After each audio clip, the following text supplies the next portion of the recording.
Ketua Dewan Ekonomi Nasional DEN, Luhut Binsar Panjaitan, membantah narasi bahwa bandara di kawasan PT Indonesia Morowali Industrial Park (INIP), Morowali, Sulawesi Tengah, merupakan negara dalam negara.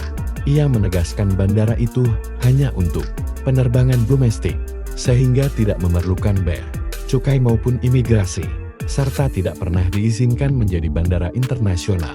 Luhut menjelaskan, izin pembangunan bandara diberikan saat ia masih menjabat Menko Marves sebagai bagian dari fasilitas bagi investor Cina yang menanamkan investasi lebih dari 20 miliar dolar AS dan menyerap lebih dari 100.000 tenaga kerja.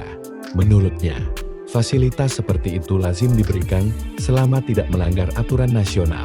Ia menambahkan bahwa setiap kerjasama strategis dengan Tiongkok dilakukan dengan ketentuan ketat, seperti penggunaan teknologi terbaik, tenaga kerja lokal, dan transfer teknologi. Luhut juga menegaskan ia berkoordinasi langsung dengan pejabat tinggi Cina, termasuk Wang Yi, untuk memastikan standar lingkungan dan hukum tetap dipatuhi, serta menindak perusahaan Tiongkok yang melanggar. Melalui unggahannya di Instagram, Luhut juga menceritakan bahwa proses hilirisasi di Morowali dimulai sejak era SBY dan diresmikan pada masa Jokowi.